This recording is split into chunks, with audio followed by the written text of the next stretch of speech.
예, 한번 공유해서 짧게 아마 말씀을 드리겠습니다. 그, 보시면, 예, 우리 김영덕 교수님 이 발제는 아마 정책적으로 굉장히 아마 이제 정리를 잘 하시면 앞으로 사이스비스 정책의 어떤 지평을 늘리고 어떤 공동생산이 적용될 수 있는 그런 아마 글이라고 생각을 하고요. 다만 이제 조금 보완을 요청드리는 것은 일단 우리 사, 아이디 보시죠. 예. 사회서비스 정책에서 지금 쟁점이 되고 있는 게 국가의 역할입니다. 정부의 역할. 효율성 이야기를 많이 하셨는데 사실은 복지 현장에는 공공성 이야기를 많이 하고 있죠. 이제 공공의 어떤 뭐 서비스 직접 공급자 역할도 뭐 이야기를 하고 있고요. 한편으로서는 관리자, 규제자 역할도 또 함께 또 기대를 하고 있어서 이런 부분들 속에서 아마 이 공동생산을 기반한 실천을 어떻게 위치 지을 것인가 뭐 이런 고민도 아까 발제하실 때 보니까 충분히 하는 것 같은데 좀 정리가 되면 좋겠다는 말씀을 좀 드리고 싶고요. 그 사회서비스원까지도 만들어졌지만 상당히 위협하잖아요. 공공성 주장하시는 분들이 볼 때는 그런 부분을 어디가 어떤 관점으로 봐야 될지 정리를 좀 부탁드리고 싶고요. 구체적으로 보면 뭐 그냥 간단하게 몇 가지 아까 자산적권법 특성 구조 뭐 이런 말씀하셨는데 궁극적으로 그러면 이제 차별성이 좀 드러나야 될 것 같아요. 어느 정도까지는 기존의 어떤 실천 방법과 공유하는 부분은 뭐고 다른 부분은 뭐다라는 게 드러나면 좋겠다라는 생각이 들었습니다. 아까 어떤 글에 보면 욕구 기반하고 비교해서 자산 기반이다 이렇게 얘기했죠. 이 소비자도 본다 소비자주의인데요. 여기서는 이제 이용자 당사자주의 뭐 이런 차이 정도인데 그걸 조금 더 구체화하면 더 이해해 좋겠다는 생각이 들었고요. 뒤에 실천 구조도 마찬가지입니다. 가치, 윤리, 지식, 협력, 이전 방법, 경험, 기술. 아까 발제할 때 했어요. 이게 모델인지, 뭐, 접근법인지, 흐름인지 이런 부분이 명확히 안 돼 있어 그렇다라고 이야기했는데, 좀 보완적으로 아마 보충을 하면 충분히 아마 정책적으로 도움이 되지 않겠나. 이런 제안을 드립니다. 이미 뭐, 실행되고 있잖아요. 그죠? 이런 부분들도 어떻게 포함이 되는 건지 다른 건지 뭐 그런 부분도 요청을 좀 드리겠습니다. 김미혁 교수님은 실천과 관련된 아마 시사점을 많이 가진 발표문이라고 생각을 하고 있고요. 아까 사례는 원래 주실 때는 없었잖아요. 그죠? 그 부분은 못 담았습니다. 못 담았는데 모델로 규정을 하려면 공급자 소비자 모델이 뜻이 공동생산 모델인가? 뭐 이런 생각이 들었거든요. 명칭을 하나 붙여주시면 좋을 것 같고요. 기본 모델, 기존에 지금 있는 모델, 아까 여러 이야기를 하셨는데, 다 뭐 협업이나 역할 강화 이런 거 다 이야기 하잖아요. 그죠? 공동생산에서는 어떻게 좀 달라지는 건지, 이게 그러면. 이런 부분도 해석이 되면 좋지 않겠나, 이런 기대를 가져봅니다. 그 다음에, 아까 원칙의 네 가지를 가지고 설명하셨다 그랬는데, 상호 이제 의존성, 뭐 상호 호혜성, 이렇게도 선택 또 가능할 것 같은데, 저는 특히 이제 이 타임뱅크 공동생산 패러다임에서는 이 호혜성이 중요하다고 생각해요. 사실은 일방적으로 서비스를 받는 분들이 고착화되면 주체적으로 뭘 참여하는 게 점점 힘들어지거든요. 그런 의미에서 어떤 형식으로든 주고받는 관계가 돼야 된다. 그것이 무엇이 되든.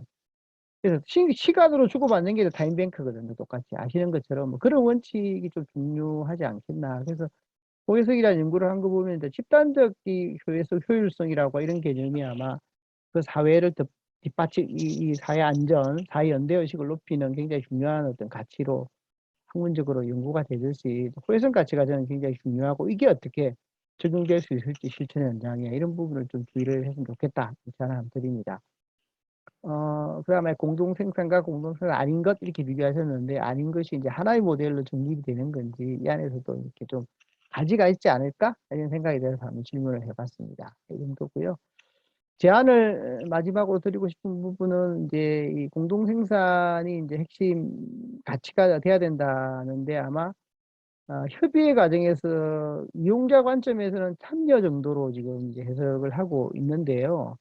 이게 조금 지역사회 차원으로 확장해 보면 의미가 달라진다. 제가 2011년도, 12년도에 뭐 발표하고 그다음에 활용을 못했는데 거기서 아마 정리할 때 나온 내용들인데 보시면은 조금 더 이제 단순히 지역사회 개인 차원에만 두지 말고 그 변화가 지역사회 전체를 어떻게 이제 변화시킬 수 있는가 봐 이렇게 보자는 건데 아마 우리 손트락 대표님 발표에도 나올 것 같아요. 사람 중심의 관점, 노동의 재정의 이런 부분들이 아마 3달러 운동의 기반이 되었다. 그래서 이게 단순히 타임 달러가 그냥 한 개인을 변화시킨 데 멈추는 게 아니고 지역사회 차원의 변화를 어떻게 추동할 것인지 그게 이제 자원봉사의 관점도 변화시킬 수 있는 내용이다. 뭐 이렇게 조금 더 관점 자체를 좀 지역사회 중심으로 보고 분석하고 제안하시면 더 좋겠다. 이런 제안을 드립니다.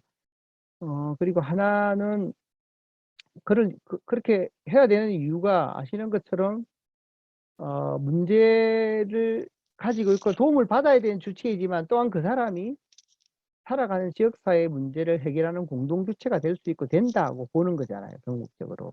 거기에 이제 가치를 우리가 부여한다. 다만 이제 자본주의적 방식으로 시장에서 거래되지 않는 노동력이고 함께하는 부분이다 보니 지금은 이제 가치가 부여 안 돼 있는 뿐이죠.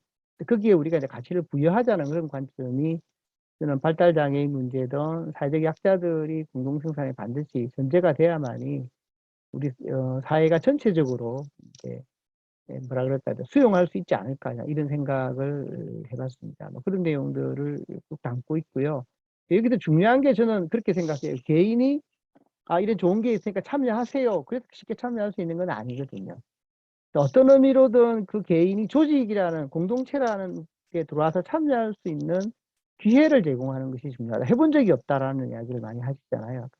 해볼 수 있는 기회를 주는 게 중요하다는 의미에서 아마 요즘 지역사회에서 사회적 경제가 굉장히 활성화되고 있는데 사회적 경제 모델의 핵심이 다중이해관계자 모델이에요.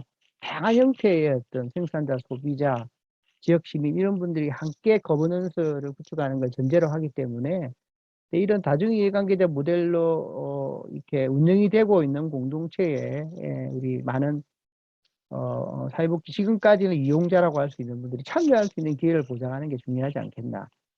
그러니까 거의 조건을 달듯이 그렇게 해서 그분들이 지역사회 내에서 공동체 활동을 참여할 수 있는 기회를 제공하는 뭐 상조회든 뭐 금고든 자활공동 협동조합 여러 가지 협동조합적 방식이 지역사회에 적용이 된다면 자연스럽게 이제 주체화되는데 도움이 되지 않겠나 그런 제안을 드립니다. 오래된 연구인데요. 2006년도 연구를 보면 이제 사회 서비스 제공 과정의 이용자 참여를 5가지로 나눴어요. 제목만 보면 우리가 알겠죠? 복지주의 관료 중심, 전문가주의 전문가 중심, 소비자주의 경제죠.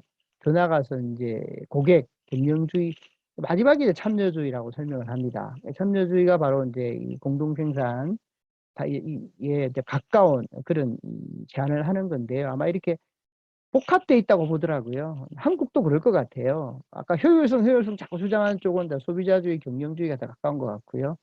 공공성 그러면서 이제 국가가 직접 하라는 거는 의도를 했든 안 했든 복지주의고 전문가 중심주의가 있는 거가 아닌가라는 생각을 합니다. 그런 의미에서 참여주의적 이용자 참여를 바라보는 관점이 더 받아들여야 된다 이런 생각을 하고 있습니다. 그래서 마지막 부분에서는 근데 이분들에게 어떻게 하면 그러면 공동생산에 참여하게 만들 것인가 이제 고민이 돼야 되는 부분인데요. 그런 부분에서는 뭐 이 연구에 보면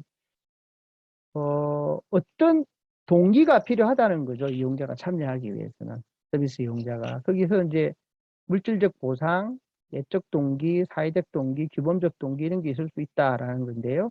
첫째가 이제 경제적 물질적 보상인데 이게 지금 가장 먼저 참여하겠죠. 참여해서 얻는 게 있기 때문에 그런 방안을 모색을 하게 한다든지 아니면은 이제 사회적 연대적 동기, 뭐 사회적 가치 지금 이야기하고 있는 이런 부분들을 서비스 제공 과정에 어떻게 반영할 것인가 이런 고민이 필요하다고 보는데 궁극적으로는 본인이 본인의 삶을 되돌아볼 수 있는 성찰적 개인으로 이제 발전될 수 있도록 돕는 과정이다. 서비스 제공 과정이다. 그렇게 됐으면 좋겠다라는 거고요.